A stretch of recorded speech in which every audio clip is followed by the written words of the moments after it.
तो चलिए आज हम सब एक टॉपिक को डिस्कस करते हैं, भारत का संवैधानिक विकास। तो अगर आप पहले के संविधान के दोनों वीडियो आपने देखे होंगे तो उसमें इस बात पर चर्चा हुई थी कि संविधान क्या है, और एक चीज पे चर्चा हुई थी कि संविधान वाद क्या है। यानी पहले दो वीडियो में जो भी चर्चा हुई थी वो इस पर हुई थी कि संविधान क्या है, और एक चर्चा इस पर हुई थी कि संविधान वाद क्या है। तो ये दोनों चीजें समझने के बाद अब हमको आज पढ़ना है, या हम आपको पढ़ना है भारत का संवैधानिक विकास। तो इस टॉपिक में हम ये जानेंगे कि भारत का जो संवैधानिक विकास हुआ है, जैसे आप सबने दो डेट पढ़ी है। एक डेट है आपकी 26 नवंबर 1949 और एक डेट है 26 जनवरी 1950। यानी कि ये दो तिथियां हैं जिनको आपने पढ़ा है। ये इसमें जो पहली तिथि है यानी 26 नवंबर 1949 है, इस दिन हमारा संविधान बन करके तैयार हुआ था, और जो दूसरी तिथि है उस दिन हमारा संविधान लागू हुआ था। तो 26 नवंबर 1949 को जब हमारा संविधान बनकर तैयार हुआ, या 26 जनवरी 1950 को जब लागू हुआ, तो ये जो संविधान बना वो किसी एक दिन की या कुछ समय की घटना नहीं थी। भले ही हम पढ़ते हैं कि हमारा संविधान 2 वर्ष 11 माह और 18 दिन में बन करके तैयार हो गया, तथ्यात्मक रूप से ऐसा हम पढ़ते हैं। किंतु ये जो हमारा संविधान बना है इसकी अपनी पूरी विकास यात्रा है, और वो विकास यात्रा अंग्रेजों के आने के बाद से, उनके द्वारा भारत पर कब्जा किए जाने के बाद उनके द्वारा लाई गई शासन प्रणालियों से शुरू होता है। तो भारत के संवैधानिक विकास को समझने के लिए हम इस बात को यहाँ पे चर्चा करेंगे कि कैसे हमारा संवैधानिक विकास हुआ है और किन किन चरणों में हुआ है, और हमारा जो आज का संविधान है वो किस तरह से निर्मित हुआ है।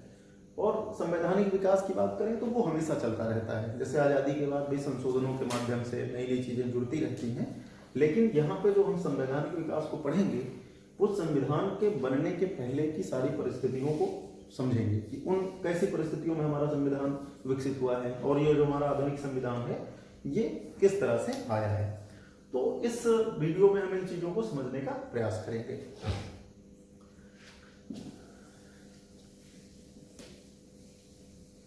पहले से समझ चुके हैं कि राजनीति विज्ञान राज्य और व्यक्ति के संबंधों पर बात करती है।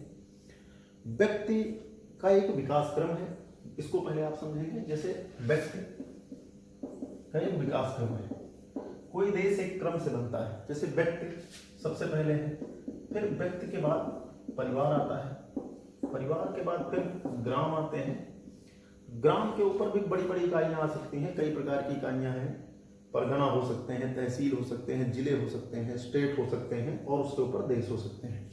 लेकिन इन सबके केंद्र में व्यक्ति है। तो जैसे अगर आप वैदिक काल को पढ़ेंगे तो वैदिक काल में राजनीति की सबसे छोटी इकाई कुल को माना जाता था, जिसको हम परिवार भी कह सकते हैं। यानी वैदिक काल में राजनीति की सबसे छोटी इकाई कुल थी।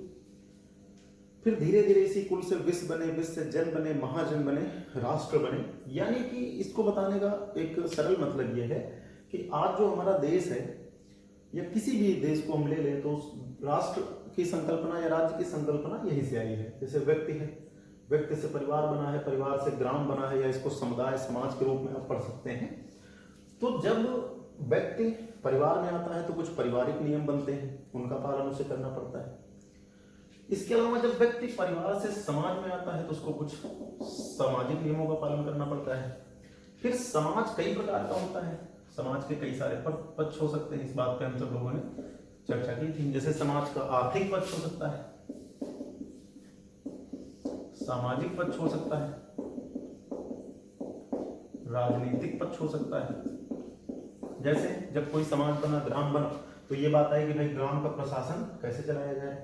आप इतिहास में पढ़ते हैं कि मौर्य काल में या उसके पहले वैदिक काल में, क्योंकि हड़प्पा के बारे में, प्रशासनिक संरचना के बारे में बहुत कम जानकारी है, लेकिन वैदिक काल में जैसे ग्राम होता था, ग्राम का मुखिया होता था, अलग अलग समय में कभी उसको ग्रामड़ी कहा जाता था, कभी चौधरी कहा जाता था। मध्यकाल में गांव के मुखिया को चौधरी कहा जाता था। तो इस तरह से जैसे आप व्यक्ति एक परिवार में आएगा तो पारिवारिक नियमों का पालन करता है, समाज में आता है तो समाज के नियमों का पालन करता है, फिर आर्थिक नियम होते हैं, आर्थिक जगत होता है, सामाजिक जगत होता है, राजनीतिक जगत होता है।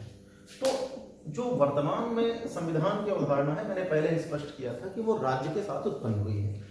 राज्य का मतलब सरल भाषा में राष्ट्र है, और मैंने आपको बताया था कि राज्य 4 अंगों से मिलकर के बना है।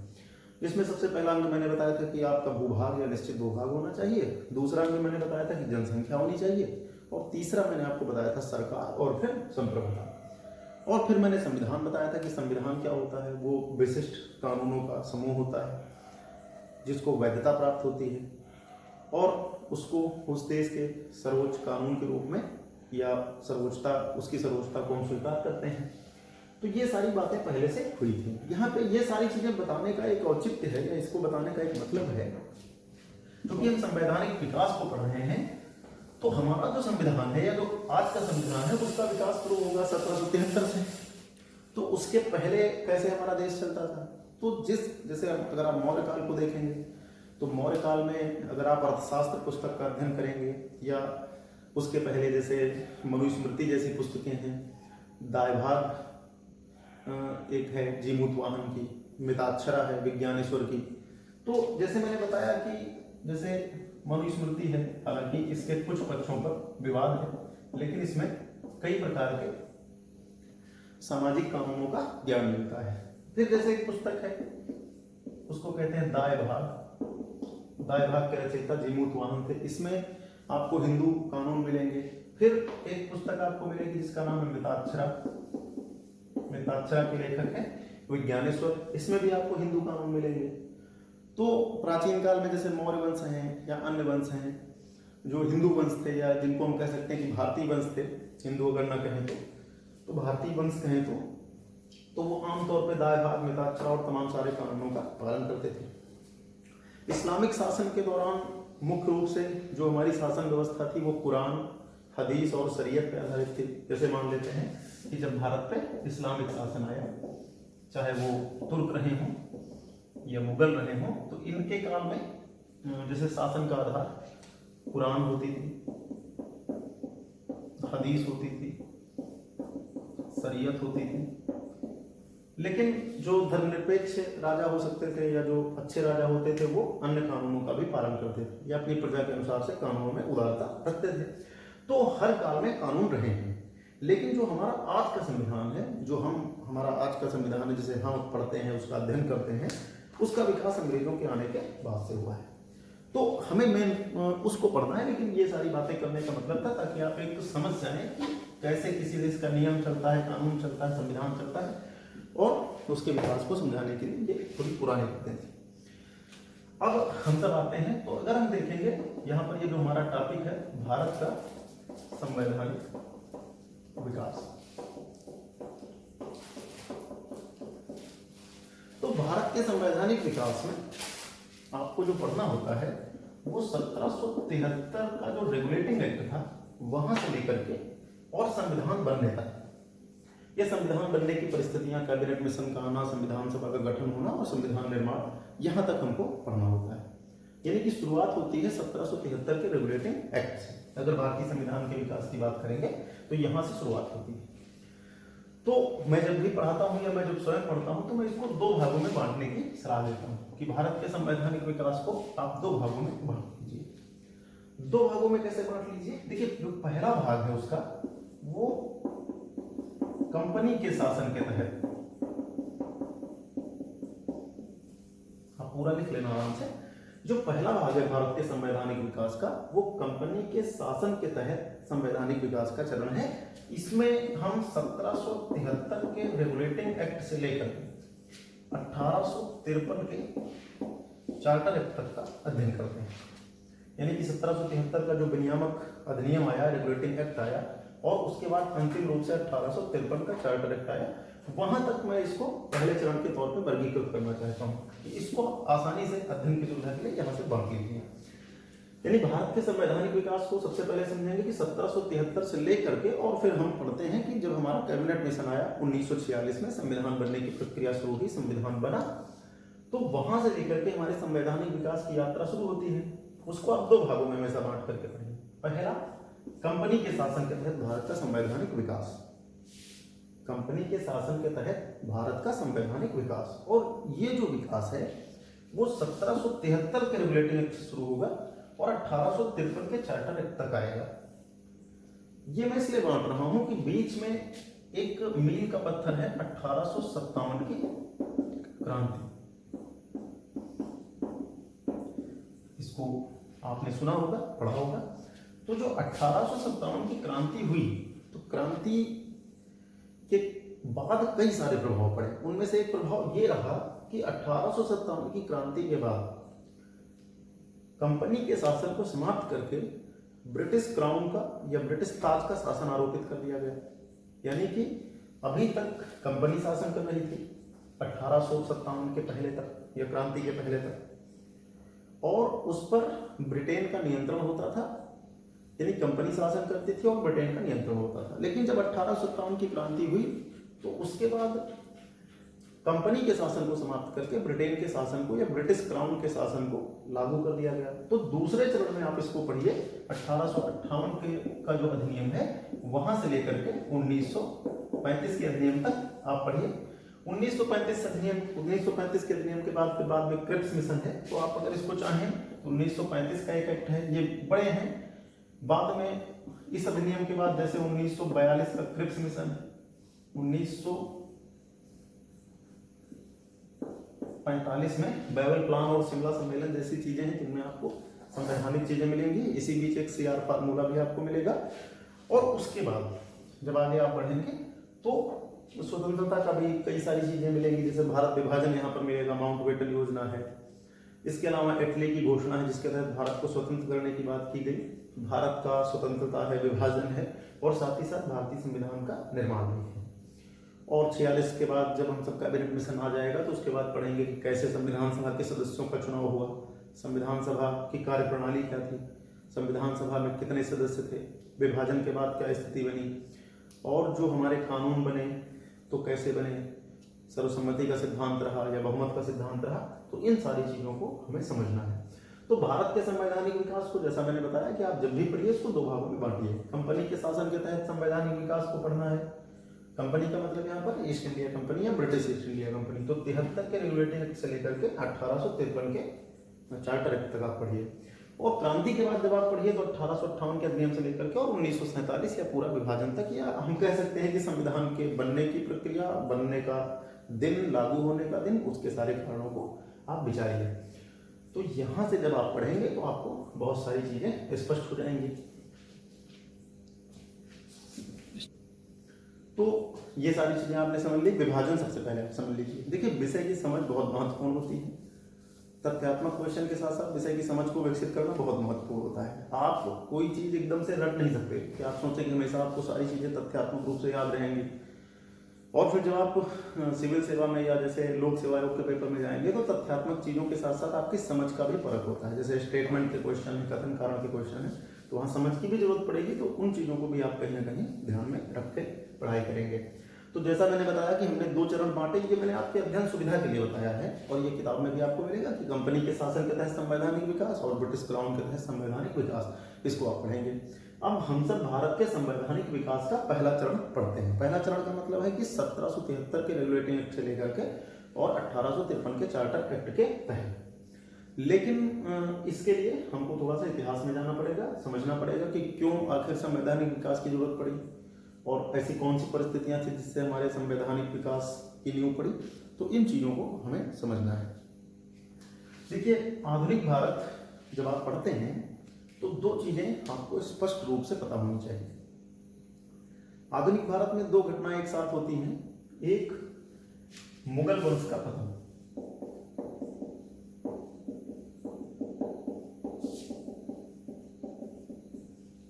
मुगल वंश का पतन, और दूसरा विदेशी शक्तियों में अंग्रेजों का, या कह सकते हैं देश के रूप में ब्रिटेन का उत्थान। ये दोनों पैरेलल या समानांतर चलने वाली घटनाएं हैं, ये दोनों साथ साथ चल रही थी। देखिए, औरंगजेब की मृत्यु के बाद जैसे राजकोष का खाली होना, धार्मिक नीति का कट्टर हो जाना, इसके अलावा अमीरों का चरित्र गिरना, गुटबाजी शुरू हो जाना, तमाम सारे विद्रोही राजाओं का खड़ा हो जाना जैसे मराठा, जाट, इसके अलावा अफगान और विदेशी आक्रमण जैसे नादिर शाह का आक्रमण, तमाम सारे ऐसे कारण रहे जिससे मुगल वंश का पतन शुरू हो गया। औरंगजेब की मृत्यु के बाद धीरे धीरे मुगलों का पतन होने लगा। मुगलों के पतन होने के बाद तमाम सारे राज्य स्वतंत्र होने लगे, जैसे अवध स्वतंत्र हो गया, हैदराबाद स्वतंत्र हो गया। इसके अलावा अगर आप देखेंगे तो अवध, हैदराबाद के अलावा एक बहुत ही महत्वपूर्ण प्रांत स्वतंत्र हो गया, बंगाल, जिसके तहत बंगाल, बिहार, उड़ीसा का प्रशासन आता है। इसके अलावा और भी तमाम सारे राज्य स्थापित होने लगे, यानी एक कह सकते हैं कि केंद्रीय सत्ता के स्थान पे सत्ता का विकेंद्रीकरण होने लगा, यानी छोटे छोटे राजवंश बनने लगे। जैसे अवध, हैदराबाद और बंगाल तो मुगलों से ही अलग हुए थे, यानी ये कभी न कभी मुगलों के ही क्षेत्र में हुआ करते थे और यहाँ के मुगल सूबेदारों ने ही इनको स्वायत्त करा लिया या स्वतंत्र करा लिया। इसके अलावा मराठाओं ने दक्षिण के एक बड़े भूभाग पर कब्जा कर लिया, जाटों ने अपना मथुरा और आगरा के आसपास अपना एक साम्राज्य बनाया, भरतपुर तक विस्तृत था राजस्थान के। इसके अलावा सिखों ने अपना एक साम्राज्य बनाया। तो अंग्रेजों के लिए ये सारी परिस्थितियां बेहतर थी, वो भारत पे बेहतर तरीके से अपना कब्जा कर सकते थे, क्योंकि उनको उनका सामना करने वाली कोई केंद्रीय शक्ति अब मौजूद नहीं थी। तो मुगलों का पतन एक साथ होता है और उसी के साथ साथ ब्रिटेन का उदय भी होता है। अब देखिए, ब्रिटेन को दो स्तर पे भारत में चुनौतियों का सामना करना पड़ा। एक जो उन्हीं के साथ आने वाले विदेशी थे, जैसे पुर्तगाली थे, डच थे और फ्रांसीसी थे। डेन उतने प्रभावी नहीं थे। तो अंग्रेजों का सबसे ज्यादा सामना जिससे हुआ उसमें आप जानते हैं फ्रांसीसियों से हुआ, कर्नाटक के युद्ध हुए। डचों के साथ उनका एक बड़ा प्रसिद्ध युद्ध हुआ, वेदरा का युद्ध हुआ।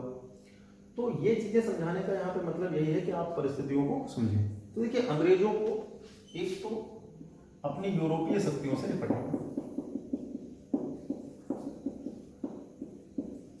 और उसके साथ साथ उनको भारतीय शक्तियों से भी निपटना पड़ा, यानी भारतीय शक्तियों से भी उनको निपटना पड़ा।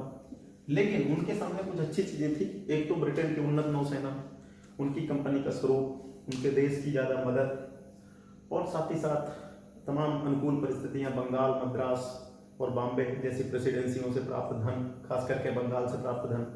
तो बहुत सारी ऐसी मतलब ऐसी स्थितियां, ऐसे कारण बने जिनसे अंग्रेज यूरोपीय कंपनियों पर भी हावी रहे और भारतीय शक्तियों पर भी हावी रहे। अब यहाँ पे समझने वाली बात यह है कि अंग्रेजों को एक केंद्रीय सत्ता का सामना नहीं करना पड़ा। मतलब जैसे मुगल वंश, औरंगजेब के पहले एक बड़ा वंश था, तो वैसा कोई वंश नहीं था। अंग्रेज आए व्यापारी के तौर पर, जैसे जैसे भारत की स्थितियां उनके अनुकूल होती गई, उन्होंने भारत में अपने साम्राज्यवादी नीतियों का प्रसार किया।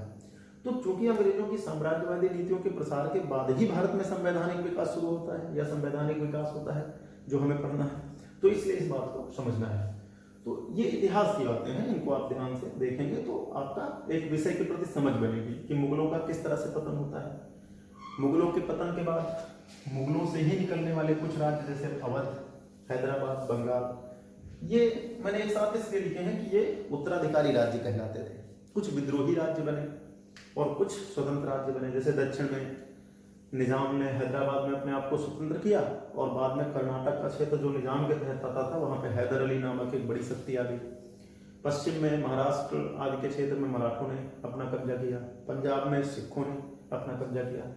तो अंग्रेजों को जो भारतीय शक्तियों से लड़ना पड़ा वो किसी केंद्रीय शक्ति से न लड़ करके छोटी छोटी शक्तियों से या विकेंद्रीकृत शक्तियों से लड़ना पड़ा। जैसे उसमें से हैदर ने और मराठों ने उनका प्रबल प्रतिरोध किया।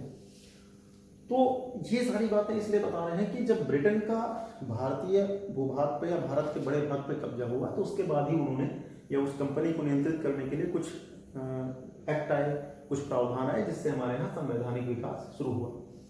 तो एक चीज तो ये आप समझेंगे कि कैसे मुगलों का पतन हुआ और मुगलों के पतन के बाद केंद्रीय सत्ता के स्थान पर विकेंद्रीकृत सत्ताएं स्थापित होने लगी और अंग्रेजों ने कैसे भारत पे अपना कब्जा किया। इस पे थोड़ी सी बातें हैं, इतिहास में फिर विस्तार से इस पर बातें होंगी। जब हम इतिहास पढ़ेंगे तो ज़्यादा विस्तार से इस पर बातें करेंगे। तो इसके लिए थोड़ी सी चीज़ें जो आपको लिखनी भी आप लिख सकते हैं और याद भी रखेंगे। देखिए सबसे पहले आप समझेंगे 31 दिसंबर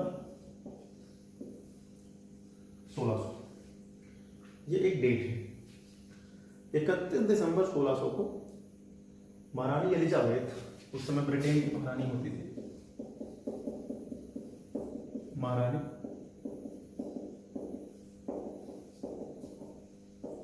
एलिजाबेथ। देखिए इसके पहले मैंने आपको एक लेक्चर में बताया था, चैनल पे है, कि विदेशी शक्तियों के आगमन में सबसे पहले हमारे यहाँ पुर्तगाली आए थे।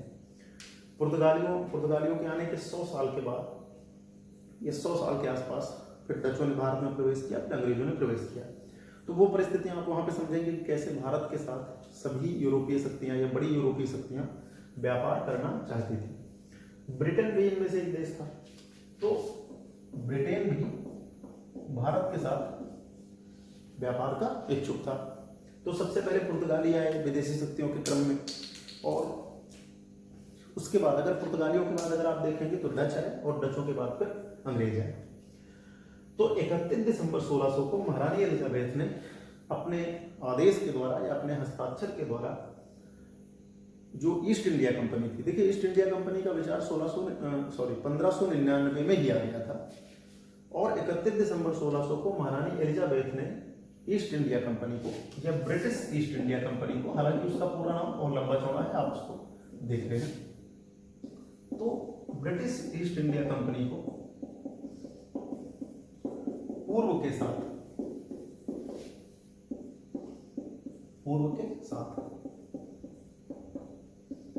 15 वर्ष के लिए, इसको आप ध्यान रखेंगे। यानी कि ब्रिटिश, जैसा मैंने बताया कि भारत में विदेशियों के आगमन का क्रम रहा, वो आप पहले लेक्चर में समझ सकते हैं कि क्यों हमारे साथ व्यापार करना चाहते थे और क्यों भारत आए।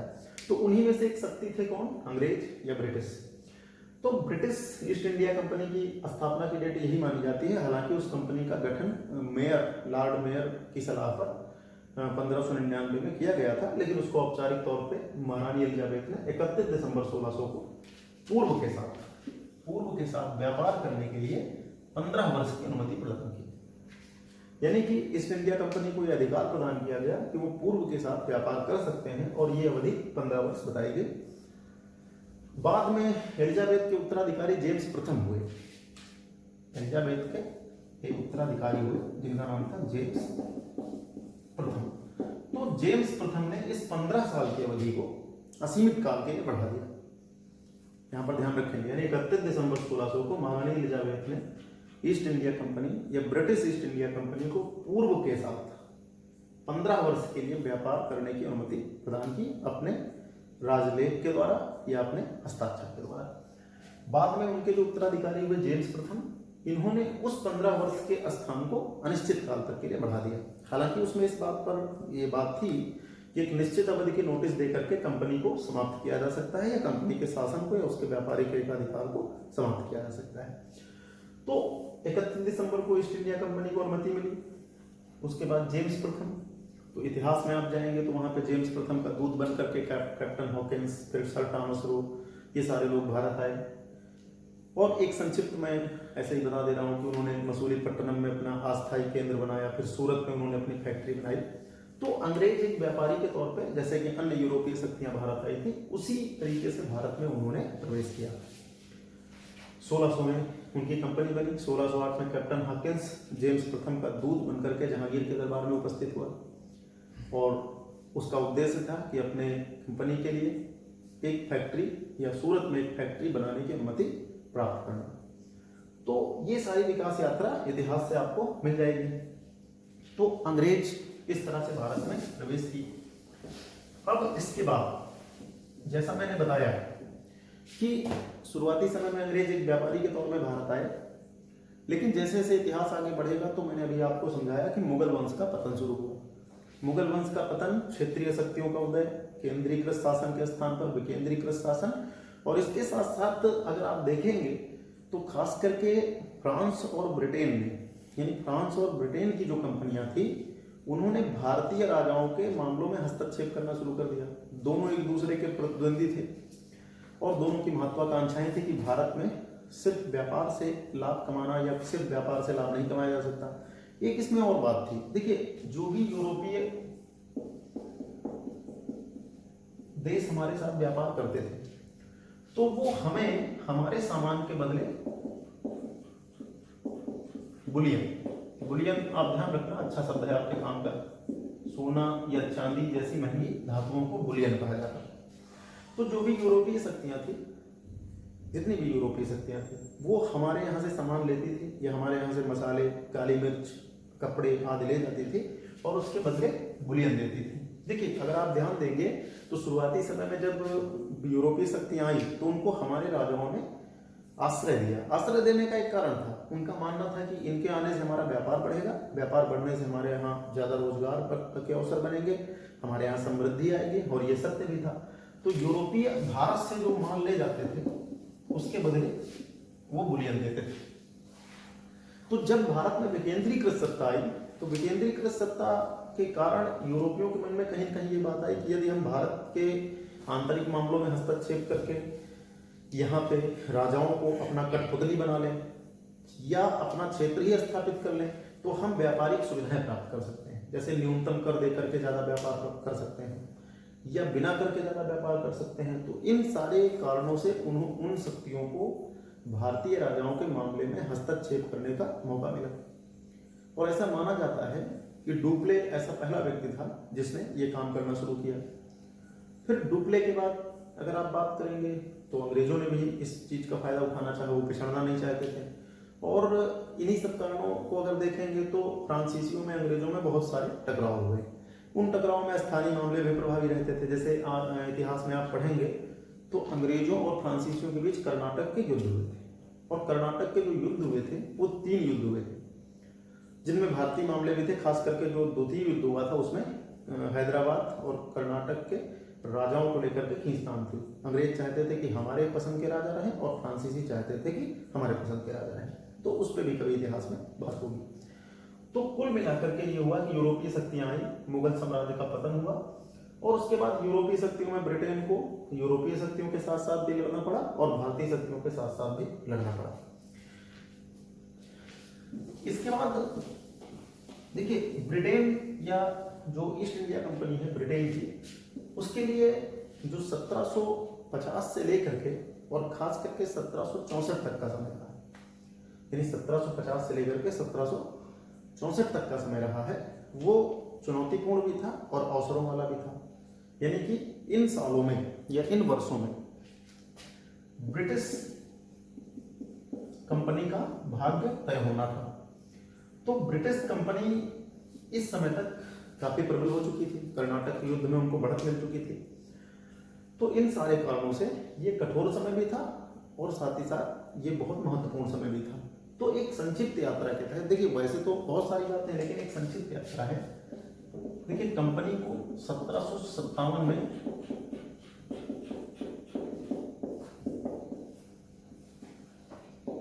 प्लासी के युद्ध में, आप इतिहास में इसको जरूर पढ़े होंगे, प्लासी का युद्ध। जैसा मैंने बताया कि मुगलों से बंगाल स्वतंत्र हुआ, बंगाल में मुर्शीद कुली खान, उसके बाद अली वर्दी खान जैसे राजा हुए, और उसी श्रृंखला में एक राजा हुआ जिसका नाम था सिराजुद्दौला। आपने आसानी से इसको पढ़ा होगा कि प्लासी का जो युद्ध हुआ था वो अंग्रेजों और सिराजुद्दौला के बीच में हुआ था। तो प्लासी का युद्ध जब हुआ, हालांकि प्लासी के युद्ध का बहुत ज्यादा युद्ध संबंधी महत्व नहीं है क्योंकि ये मात्र एक झड़प थी और क्लाइव ने इसमें षड्यंत्रों के द्वारा प्लासी के युद्ध को जीत लिया था।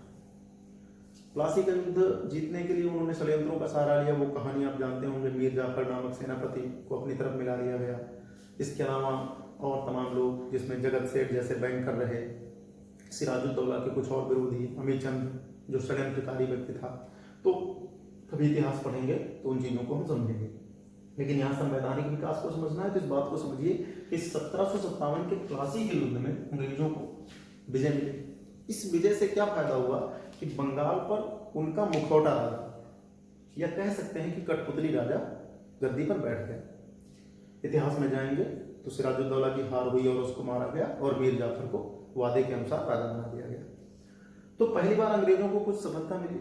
इसके बाद अगर हम और भी बात करें, अंग्रेजों के उत्थान की बात करें, तो दो युद्ध और हैं।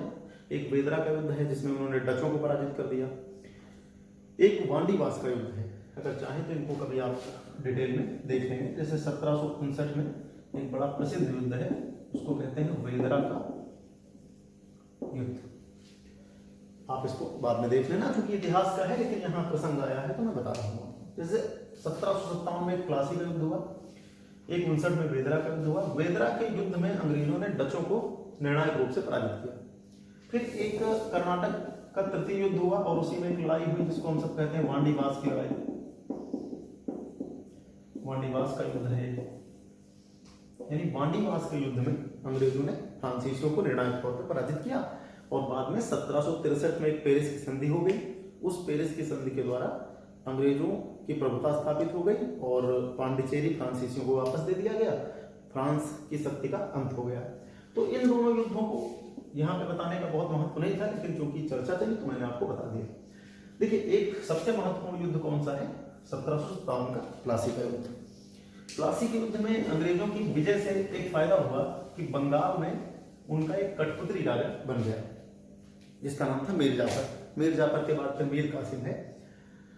तो जब 1757 में मीर जाफर राजा बना तो अंग्रेजों ने उसको एक मुखौटा राजा के तौर पे माना, कठपुतली राजा के तौर पे माना। उससे बहुत सारी सुविधाएं प्राप्त करते रहे, बार बार धन की मांग करते रहे। मीर जाफर जब इन बातों से तंग आ गया तो फिर मीर कासिम को राजा बना दिया गया। और मीर कासिम की भी अपनी महत्वाकांक्षाएं थी, जैसे उसने राजधानी परिवर्तित कर दी। इसके अलावा उसने भारतीय व्यापारियों से टैक्स हटा लिए। उसने फ्रांसीसियों की मदद से जर्मनी के कुछ मतलब सेनापति को अपने यहाँ बुलाया और एक अच्छी सेना बनाई। इन कारणों से अंग्रेज फिर रुष्ट हो गए। तो एक बड़ा ही निर्णायक युद्ध हुआ जिसको हम सब कहते हैं 1764 का बक्सर का युद्ध। देखिए, बक्सर के युद्ध का भारतीय राजनीति में, भारतीय इतिहास में बहुत महत्व है। क्यों? उसका एक कारण है। प्लासी की युद्ध मात्र एक झड़प थी। जो प्लासी का युद्ध था वो मात्र एक झड़प थी। उसमें इस बात का निर्णय नहीं हो पाया था कि सैनिक श्रेष्ठता या अन्य चीजों का। बक्सर का युद्ध एक सीधा युद्ध था। तो जब बक्सर के युद्ध को इतिहास में आप पढ़ेंगे तो बहुत सारी बातें निकल के आएंगी। तो बक्सर का युद्ध 1764 में हुआ। इसमें मैं यहाँ ज्यादा बात नहीं करूंगा, बहुत लंबा हो जाएगा। लेकिन फिर भी बक्सर का युद्ध असंतुष्ट बंगाल का असंतुष्ट नवाब मीर कासिम, इसके अलावा मुगल सम्राट शाह आलम, साथ ही साथ अवध के नवाब सुजाउद्दौला, इन तीनों लोगों ने एक गठजोड़ बनाया और अंग्रेजों के खिलाफ एक लड़ाई हुई जिसको हम बक्सर के युद्ध के नाम से जानते हैं। बक्सर के युद्ध का परिणाम जो रहा वो अंग्रेजों के लिए बहुत ही क्रांतिकारी रहा। इसके पहले उन्होंने फ्रांस का दमन कर दिया था, डचों को हरा दिया था। बक्सर के युद्ध को जीतने के बाद अंग्रेजों को बहुत फायदा हुआ और कहीं ना कहीं यहीं से धीरे धीरे कंपनी की स्थिति और अन्य चीजों को लेकर के संवैधानिक विकास की शुरुआत को मैं जोड़ूंगा। तो बक्सर का युद्ध हुआ। बक्सर के युद्ध के बाद आप इतिहास में पढ़ेंगे तो 1765 में एक बड़ी ही प्रसिद्ध संधि हुई जिसका नाम था इलाहाबाद की संधि।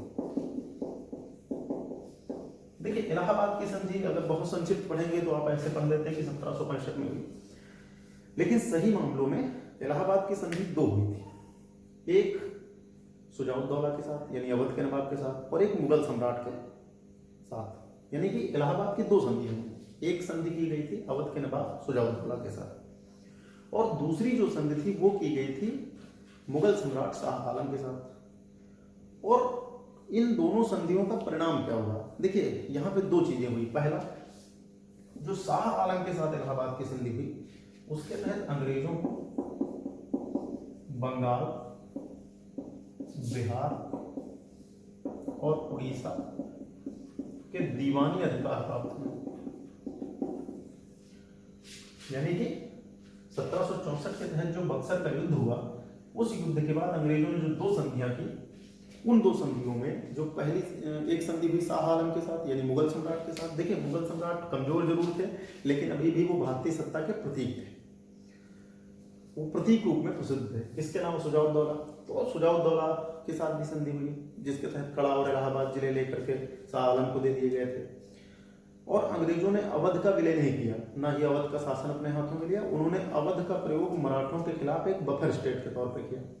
वो उस समय बहुत ज्यादा विस्तार नहीं करना चाहते थे क्योंकि उस समय कंपनी की स्थिति उतनी अच्छी नहीं थी, तो अवध का उन्होंने विलय नहीं किया। शाह आलम से उनको ये बड़ी महत्वपूर्ण चीज प्राप्त हुई हुई, यानी इलाहाबाद की संधि जो शाह आलम के साथ हुई, मुगल सम्राट शाह आलम के साथ हुई, उसमें उनको प्राप्त हुई क्या, बंगाल, बिहार और उड़ीसा के दीवानी अधिकार। देखिए दीवानी अधिकार का मतलब है कि वित्त या जिसको आप कहते हो राजस्व संबंधी अधिकार, वित्त या राजस्व संबंधी अधिकार किसको प्राप्त हो गए, ब्रिटिश कंपनी को या ईस्ट इंडिया कंपनी को प्राप्त हुए। यहीं से कहीं ना कहीं उनका शासन में या भारतीय शासन में प्रवेश होता है, यानी कि 57 का जो प्लासी का युद्ध हुआ वो उतना महत्वपूर्ण नहीं था, लेकिन बक्सर का युद्ध निर्णायक था। निर्णायक इसलिए था कि इसमें एक तो अंग्रेजों की सैनिक श्रेष्ठता स्थापित हो गई, साथ ही साथ इलाहाबाद की संधि के द्वारा शाह आलम से उनको बंगाल, बिहार और उड़ीसा के दीवानी अधिकार प्राप्त हुए। अब यहाँ पे अंग्रेजों के पास दो मामले थे, या तो वो बंगाल, बिहार, उड़ीसा का सीधा प्रशासन संभाल लेते, लेकिन उन्होंने ऐसा नहीं किया। तो अंग्रेजों ने फिर क्या किया, अंग्रेजों ने यहां पर एक विशिष्ट शासन प्रणाली अपनाई। तो यहां पे आप ध्यान रखेंगे, इलाहाबाद की संधि के द्वारा जब अंग्रेजों को बंगाल, बिहार, उड़ीसा की दीवानी प्राप्त हुई, तो उन्होंने सीधे प्रशासन न संभाल करके वहां पे द्वैध शासन प्रणाली को शुरू किया। तो इसको हम कहते हैं बंगाल में द्वैध शासन, बंगाल में द्वैध शासन। यानी अंग्रेजों ने क्या किया कि मैंने बताया कि उनके पास दो रास्ते थे, वो बंगाल, बिहार, उड़ीसा पर सीधे शासन कर सकते थे, लेकिन उन्होंने ऐसा नहीं किया। जैसे आप इलाहाबाद की संधि को पढ़ेंगे तो बंगाल के नवाब बना दिए गए नजमुद्दौला। तो उन्होंने क्या किया, बंगाल में द्वैध शासन प्रणाली अपनाई, और ये द्वैध शासन जो था वो 1765 से 1772 तक चला है। 1765 से 1772 तक चला है। सबसे पहले आप इस द्वैध शासन को समझने का प्रयास करें। देखिए इस द्वैध शासन में क्या था कि सारे अधिकार कंपनी के पास थे। नवाब एक मुखौटा शासक था या एक कठपुतली शासक था। अब कंपनी सीधा शासन क्यों नहीं करना चाहती थी, इसके पीछे तर्क थे। एक तो ये था कि पहला कि अभी भी क्लाइव ये मानता था कि उसके पास इतनी बड़ी मशीनरी नहीं है, या अंग्रेज ये मानते थे कि अभी इतनी बड़ी मशीनरी नहीं है कि पूरे बंगाल का शासन संभाला जा सके। दूसरा ये था कि यदि वो बंगाल का शासन लेते तो जो अन्य विदेशी शक्तियां थी वो भारतीय राजाओं के समान उनको टैक्स देते या न देते, इस बात को लेकर भी संशय था। साथ ही साथ क्लाइव का ये भी मानना था, अंग्रेजों का ये भी मानना था कि हमें सीधे शासन संभाल करके भारतीय जनता के गुस्से का सामना भी नहीं करना है, तो हम द्वैध शासन पे रहे या द्वैध शासन के साथ जाएंगे। तो द्वैध शासन में क्या था कि प्रशासनिक और राजनीतिक दायित्व, ठीक है, यहाँ पर इस बात को ध्यान से समझना, द्वैध शासन में प्रशासनिक और जो राजनीतिक दायित्व थे वो नवाब के थे, लेकिन असली मालिक या वास्तविक मालिक कौन थे, अंग्रेज थे। अब यहाँ पे अंग्रेजों को दो फायदा हुआ। पहला फायदा क्या हुआ कि बिना किसी उत्तरदायित्व के बंगाल, बिहार, उड़ीसा का सारा राजस्व उनको मिल रहा था और वो शासन भी नहीं कर रहे थे, यानी कि जिम्मेदारी उनकी बिल्कुल नहीं थी और फायदा सारा उन्हीं को था। ये अंग्रेजों के लिए एक प्रणाली थी। तो द्वैध शासन के बारे में ये जैसे क्वेश्चन बनते हैं कि द्वैध शासन बंगाल में कब तक रहा, तो 65 से 72 तक रहा। बहुत तथ्यात्मक जाएंगे तो इस द्वैध शासन को शुरू किसने किया था, क्लाइव ने। ध्यान रखना है, क्वेश्चन बनता है, इस द्वैध शासन को शुरू किसने किया था, क्लाइव ने, और इसकी समाप्ति बाद में की थी हेस्टिंग्स ने, यानी कि वारेन हेस्टिंग्स। वारेन हेस्टिंग्स ने बाद में इस द्वैध शासन को समाप्त करके उसके स्थान पर प्रत्यक्ष शासन की शुरुआत की थी, और उसी के बाद फिर रेगुलेटिंग एक्ट की जरूरत पड़ती है। तो आप यहाँ से ध्यान रखेंगे बक्सर का युद्ध किन परिस्थितियों में हुआ। फिर उसके बाद इलाहाबाद की संधि, अंग्रेजों को बंगाल, बिहार, उड़ीसा की दीवानी अधिकार प्राप्त होना, और वो उन्होंने सीधे शासन न करके द्वैध शासन को अपनाया। द्वैध शासन में जैसा मैंने बताया कि वो प्रशासनिक और राजनीतिक दायित्वों से मुक्त रहे। नवाब के पास दायित्व थे लेकिन शक्ति नहीं थी, उसके पास शक्ति नहीं थी कि वो प्रशासन को चला सके। बंगाल में अराजकता शुरू हो गई, पूरे बंगाल में लूट का काल शुरू हो गया, डकैतियां पड़ने लगी। प्रशासन में अंग्रेज तो लूट ही रहे थे, शासन व्यवस्था, पुलिस व्यवस्था, प्रशासन व्यवस्था ध्वस्त हो गई। तो बंगाल के लिए बहुत ही खराब काल है। जैसे इस काल को 1765 से 72 के काल को के.एम. पणिक्कर ने डांपू राज्य कहा है। 1765 से 72 के इस द्वैध शासन के काल को के.एम. पणिक्कर ने क्या कहा? डांगवाद। अच्छा क्वेश्चन है, पहले कई परीक्षाओं में बना है, आप ध्यान रखना। जैसा मैंने बताया ना कि प्रशासनिक और राजनीतिक दायित्व तो किसके पास थे? नवाब के पास, लेकिन उसके पास शक्ति नहीं थी। इस तरह से पूरा प्रशासन ध्वस्त हो गया। अंग्रेजों ने प्रशासन और राजनीति पर ध्यान नहीं दिया, उनका उद्देश्य अपना पूरा होता रहा, बिना किसी उत्तरदायित्व के उनको फायदा था। इसी बंगाल से प्राप्त धन का प्रयोग उन्होंने बाद में, जैसे 57 के प्लासी के युद्ध को जीतने के बाद बंगाल से उनको जो धन मिला, उससे कहीं न कहीं फ्रांस को हराने में मदद मिली, तो उन्होंने बंगाल में अपने हित साधे और बंगाल इतना अराजकता का सामना किया, वहां पे लूट बढ़ गई, डकैतियां बढ़ गई, प्रशासन ध्वस्त हो गया। इसीलिए के.एम. पणिक्कर ने इस काल को क्या कहा है? डाकू राज्य। तो ध्यान रखना, ये बहुत महत्वपूर्ण क्वेश्चन है। बंगाल में द्वैध शासन का समय 1765 से 72 के बीच में। द्वैध शासन का शुरुआतकर्ता कौन था या आरंभकर्ता कौन था? क्लाइव था। हालांकि क्लाइव इसका जनक नहीं है, द्वैध शासन का जनक क्लाइव नहीं है, उस पर बाद में बात होगी। और वारेन हेस्टिंग्स ने बाद में द्वैध शासन का समापन किया। तो इस तरह से बंगाल, बिहार, उड़ीसा में कैसे उनको अधिकार मिले, द्वैध शासन कैसे आया। द्वैध शासन पे जैसे आपसे पूछेगा कि आखिर ऐसी कौन सी परिस्थितियां थी जिससे अंग्रेजों ने सीधे शासन नहीं किया, तो मैंने बताया, एक तो मशीनरी उनके पास नहीं थी, भारत की जनता के सामने सीधे खुल करके या उनकी अपनी जो प्रवृत्तियां थी उनको जाहिर नहीं होने देना चाहते थे। अगर वो खुल करके आते तो उनकी आक्रामक और शोषणकारी प्रवृत्तियां भारतीय जनता को पता चलती। विदेशी जो अन्य कंपनियां थी वो भारतीय राजाओं को कर देती थी, ये भी एक मामला था। तो कई ऐसे कारण थे जिनके कारण उन्होंने सीधे शासन नहीं संभाला। क्लाइव को इस शासन में ज्यादा संतुष्टि थी कि इसमें हमारे उत्तरदायित्व भी नहीं है और सारे फायदे हमें को मिलने हैं।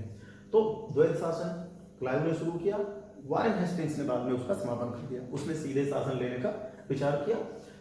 तो यहाँ पे बंगाल की बात आई, यानी कैसे अंग्रेजों ने बंगाल, बिहार, उड़ीसा को जीता या दीवानी अधिकार प्राप्त किए। क्लाइव ने द्वैध शासन लगाया और वारेन हेस्टिंग्स ने 1772 में द्वैध शासन को समाप्त कर दिया।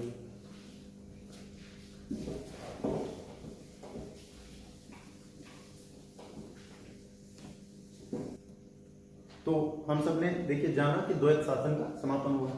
अब यहीं से भारतीय संविधान के विकास की यात्रा शुरू होती है। कैसे?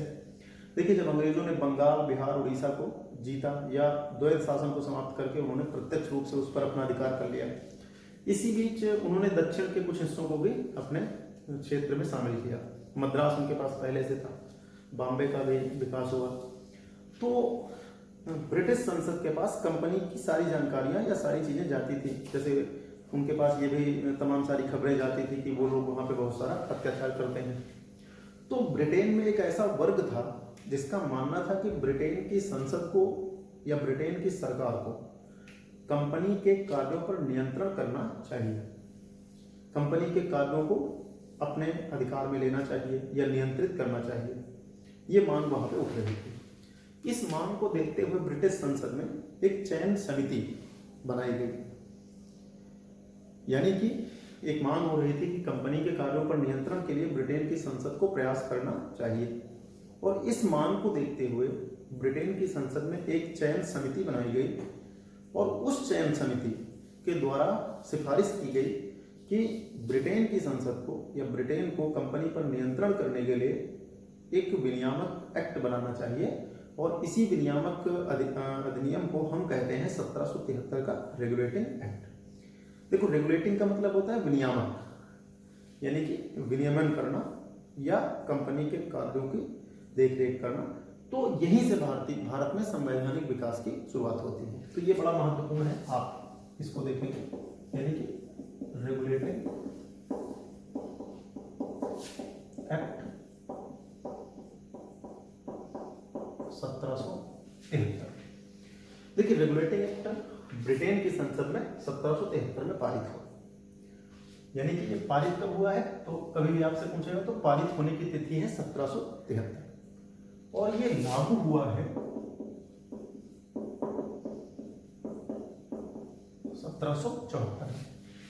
यानी कि रेगुलेटिंग एक्ट क्यों बना, इसके लिए मान लेते हैं, जैसे देखिए, जब स्टेटमेंट के क्वेश्चन आएंगे, कथन कारण के क्वेश्चन आएंगे, तो वहां पे आपको इस बात का भी पता होना चाहिए। रेगुलेटिंग एक्ट बनने के पीछे की जो परिस्थितियां हैं वो मैंने आपको बताई कि ब्रिटेन की संसद में ये मांग बार बार उठ रही थी कि कंपनी के कार्यों पर नियंत्रण करने के लिए हमें ध्यान देना चाहिए या हमें ऐसा कार्य करना चाहिए। इन बातों को देखते हुए एक चयन समिति बनी और उस चयन समिति की सिफारिश पर रेगुलेटिंग एक्ट 1773 पारित किया गया और ये लागू कब हुआ? 1774 में। देखिए रेगुलेटिंग एक्ट का ये महत्व है कि पहली बार कंपनी के ब्रिटेन और लंदन, देखिए कंपनी जब 1600 में स्थापित हुई तो एक 24 सदस्यीय बोर्ड बनाया गया था जिसको हम बोर्ड ऑफ डायरेक्टर्स भी कहते हैं और वो कंपनी के कार्यों को देखता था। तो कंपनी का एक केंद्र लंदन में होता था, ब्रिटेन में होता था, भारत में उनका प्रशासन चलता था।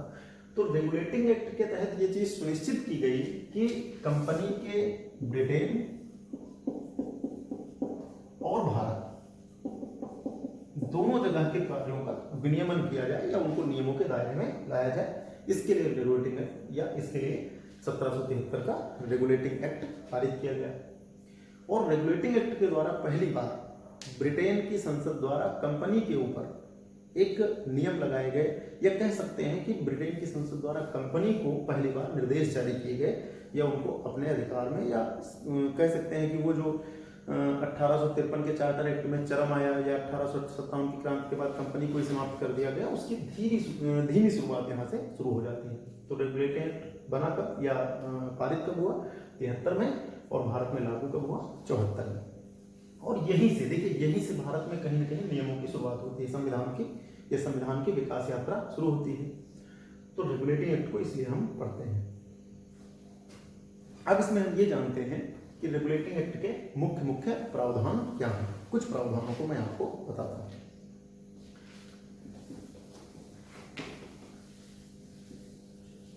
जैसे रेगुलेटिंग एक्ट का सबसे पहला प्रावधान था, इसमें जो सबसे पहला प्रावधान है उसको आप देखेंगे। इसके पहले बंगाल का एक प्रशासक होता था, आप उसको गवर्नर भी कह सकते। बंगाल का एक प्रशासक होता था। चलिए 1773 के रेगुलेटिंग एक्ट के पहले बंगाल का प्रशासक होता था। उस समय ये काम देख रहा था वारेन हेस्टिंग्स। तो सबसे पहले क्या कहा गया कि जो बंगाल का प्रशासक है उसको अब बंगाल का गवर्नर जनरल कहा जाएगा। यानी भारत में यहीं से कंपनी के कार्यों को नियमित करने की शुरुआत की गई और ये कहा गया कि बंगाल का जो अभी तक प्रशासक होता है अब उसको क्या कहा जाएगा? गवर्नर जनरल कहा जाएगा। और साथ ही साथ इसको शक्तियां भी दी गई कि ये भारत में कंपनी के कार्यों को देखेगा। तो सबसे पहले बंगाल के प्रशासक को बंगाल के गवर्नर जनरल का नाम दिया गया और चूंकि उस समय बंगाल का प्रशासक कौन था? वारेन हेस्टिंग्स, इसीलिए गवर्नर जनरल के रूप में वारेन हेस्टिंग्स की नियुक्ति हुई। देखिए आमतौर पर यहाँ पे हम सब पढ़ते हैं कि ये बंगाल का पहला गवर्नर जनरल था। तो ये बात भी कई किताबों में सरल अर्थों में मिलती है। जैसे बहुत पहले मैं एक एग्जाम देने गया था, कोई एंट्रेंस एग्जाम था, तो वहां पे ये क्वेश्चन आया था कि भारत में गवर्नर जनरल नियुक्त होने वाला पहला व्यक्ति कौन था, और उसमें विलियम बेंटिक का ऑप्शन भी नहीं था। तो पहले मैं उस समय बहुत नया था तो मुझे लगा ये कौन सा क्वेश्चन है, लेकिन बाद में जब गंभीरता से सोचा तो पता चला कि हाँ, गवर्नर जनरल के रूप में भारत में जो पहली नियुक्ति हुई वो वारेन हेस्टिंग्स की हुई। ये संपूर्ण भारत का गवर्नर जनरल नहीं है, क्योंकि संपूर्ण भारत का पहला गवर्नर जनरल 1833 के चार्टर एक्ट के तहत बनाया गया, वहां से केंद्रीकरण की शुरुआत की गई। लेकिन यहाँ पे गवर्नर जनरल नाम पहली बार प्रयोग हुआ, गवर्नर जनरल नाम पहली बार प्रयोग हुआ। तो बंगाल का जो प्रशासक था उसको बना दिया गया क्या? गवर्नर जनरल बना दिया गया। और इस रूप में वारेन हेस्टिंग्स उस समय कार्य कर रहा था और वो बंगाल का गवर्नर जनरल बना। लेकिन एक चीज इसमें और जोड़ी गई, क्या? कि गवर्नर जनरल की एक परिषद होगी। इसमें एक चीज जोड़ी गई कि गवर्नर जनरल की एक परिषद होगी जो गवर्नर जनरल और 4 अन्य सदस्यों से मिलकर के बनेगी। गवर्नर जनरल की एक परिषद होगी जो गवर्नर जनरल और 4 अन्य सदस्यों से मिलकर के बनेगी। ध्यान से इसको देखना और नोट कर लेना। यानी पहली चीज, बंगाल के प्रशासक को अब बंगाल का गवर्नर जनरल कहा गया और उसको कंपनी के कार्यों को सौंपा गया। साथ ही साथ कहा गया कि गवर्नर जनरल की सहायता के लिए, उसको सलाह देने के लिए, उसके कार्यों में सहायता के लिए एक परिषद होगी और उस परिषद में कितने सदस्य होंगे? 4। यानी एक होगा गवर्नर जनरल और एक होगी परिषद, और परिषद सहित गवर्नर जनरल, ध्यान से समझना इस बात को, परिषद सहित गवर्नर जनरल सारे निर्णय लेगा और निर्णय में बहुमत का ध्यान रखा जाएगा। यानी कि गवर्नर जनरल को कोई निर्णय लेने से पहले या कोई भी निर्णय करने में परिषद की सहायता की आवश्यकता होती थी, यानी उसे परिषद को संतुष्ट करना होता था। यदि परिषद या बहुमत उसके खिलाफ चला जाए तो वो निर्णय नहीं ले सकता था। इसीलिए वारेन हेस्टिंग्स को प्रशासनिक कार्यों में काफी समस्याएं आई थी। बाद में फिर कॉर्नवालिस जब आया तो उसने इस निर्णय के खिलाफ, या कॉर्नवालिस के समय में इस निर्णय के खिलाफ एक बात आई कि गवर्नर अगर चाहे तो विशेष परिस्थितियों में परिषद के निर्णयों को पलट सकता है। तो सबसे पहले ध्यान से देखेंगे, यानी बंगाल में गवर्नर जनरल की नियुक्ति हुई और गवर्नर जनरल के रूप में वारेन हेस्टिंग्स ने कार्य करना शुरू किया और साथ ही साथ गवर्नर जनरल की एक परिषद बनाई गई और परिषद सहित गवर्नर जनरल को निर्णय लेने के लिए बताया गया। और परिषद में कितने सदस्य होते थे? 4, गवर्नर जनरल के अलावा। तो जैसा मैंने बताया कि गवर्नर जनरल और उसकी एक परिषद। अब देखिए, एक बार या 2 बार मुझे ऐसे क्वेश्चन कई परीक्षाओं में दिखे हैं। जैसे एक परीक्षा मैंने बहुत पहले टीजीटी दी थी सामाजिक विज्ञान से, तो उसमें एक क्वेश्चन आ गया था कि 1773 के रेगुलेटिंग एक्ट के तहत गवर्नर जनरल की परिषद में निम्न में से कौन सा सदस्य शामिल नहीं था। ऐसे क्वेश्चन भी एग्जाम में आ जाते हैं। तो हमेशा तो परिषद के सदस्यों को याद रखना संभव नहीं, लेकिन पहली बार जब परिषद बनी तो उसमें कौन कौन से सदस्य थे, इनको भी अगर आप चाहें तो नोट कर सकते हैं। तो गवर्नर की परिषद में जो पहली बार 4 सदस्य बने थे उनके नाम हैं, जैसे एक थे उसमें से फिलिप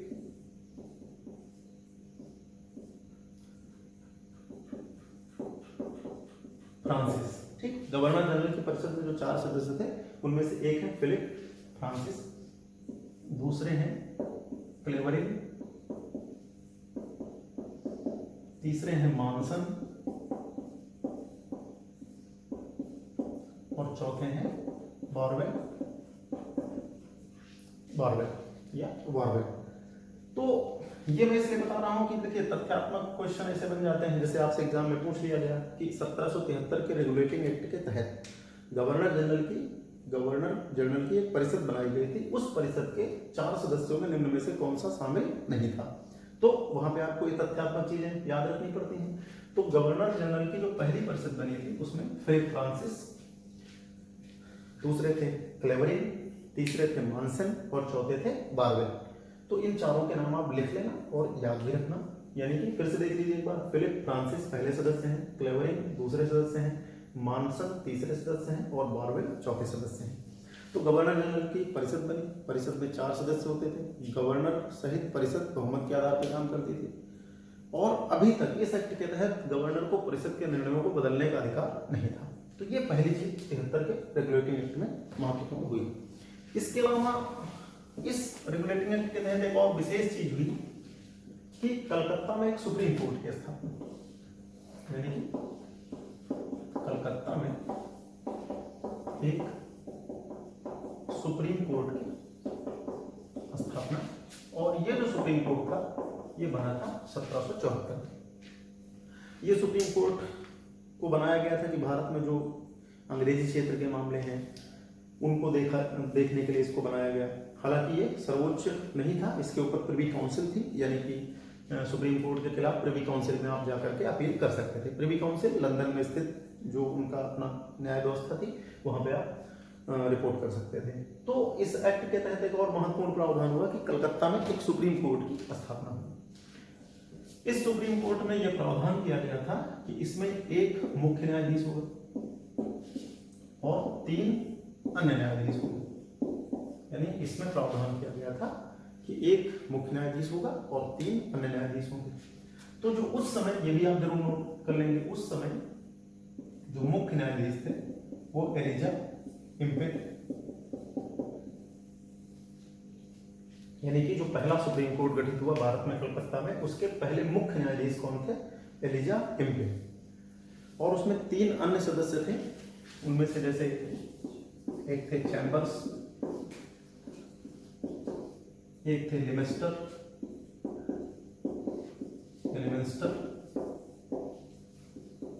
और एक थे हाइड। यानी यहां पर फिर से ध्यान दीजिएगा, कलकत्ता में एक सुप्रीम कोर्ट की स्थापना कब हुई? 1774 में। और इस सुप्रीम कोर्ट के जो पहले मुख्य न्यायाधीश थे वो एलिजा एम्पे थे। इसके अलावा चैम्बर्स, लिमिस्टर और हाइड, ये 3 अन्य न्यायाधीश इसमें थे। जैसे यहाँ से भी क्वेश्चन बन सकता है, आपसे पूछ सकता है कि 1774 में जो सुप्रीम कोर्ट कलकत्ता में स्थापित हुआ था उसमें निम्न में से कौन सा न्यायाधीश शामिल नहीं था।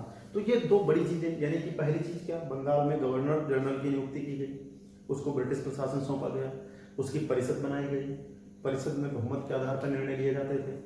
परिषद के सदस्यों के नाम, गवर्नर जनरल उस समय कौन बना, सुप्रीम कोर्ट की स्थापना हुई, एलिजा एम्पे सुप्रीम कोर्ट के पहले मुख्य न्यायाधीश बने। 3 अन्य न्यायाधीशों में चैम्बर्स, लिमिस्टर और हाइड रहे। तो ये मुख्य चीजें 1773 के रेगुलेटिंग एक्ट में हुई। इसके अलावा इसमें एक चीज और हुई, उस समय क्या होता था कि कंपनी के जो कर्मचारी होते थे वो बिना लाइसेंस के निजी व्यापार करते थे। तो एक चीज इसमें और रोकने का प्रयास किया गया कि बिना लाइसेंस के कंपनी के व्यापारी या कंपनी का कोई भी कर्मचारी व्यापार नहीं करेगा, इस पर भी बात की गई। तो ये भी एक प्रावधान यहाँ पर आपको ध्यान रखना है, यानी कि 73 के रेगुलेटिंग एक्ट के तहत ये प्रावधान किया गया कि बिना लाइसेंस के कंपनी का कोई भी कर्मचारी व्यापार नहीं करेगा। देखिए, जब बिना लाइसेंस के व्यापार करते थे तो ऐसी स्थिति में वो व्यापार के जो टैक्स थे या व्यापार का जो रेवेन्यू होता था वो खुद रखते थे और भ्रष्टाचार होता था, कंपनी को इससे घाटा होता था। तो इसलिए ये भी एक नियम लगाया गया कि बिना लाइसेंस के कंपनी का कोई भी कर्मचारी व्यापार नहीं करेगा। तो 73 के रेगुलेटिंग एक्ट में इन सारी चीजों को किया गया। तो इस चीज को आप समझेंगे, यानी कि मुख्य रूप से फिर से देख लीजिए। सबसे पहले अगर आपसे पूछा जाएगा, संविधान के विकास में पहला एक्ट 73 का रेगुलेटिंग एक्ट है। इसमें गवर्नर जनरल का पद, गवर्नर जनरल की परिषद, सुप्रीम कोर्ट की स्थापना, सुप्रीम कोर्ट में कौन से 3 अन्य न्यायाधीश थे, मुख्य कौन थे, परिषद के 4 सदस्यों के नाम। इसके अलावा कंपनी के जो सदस्य हैं उनको निजी व्यापार से रोकने का प्रयास किया गया, लाइसेंस अनिवार्य किया गया। तो इस तरह से रेगुलेटिंग एक्ट की ये यात्रा रही है।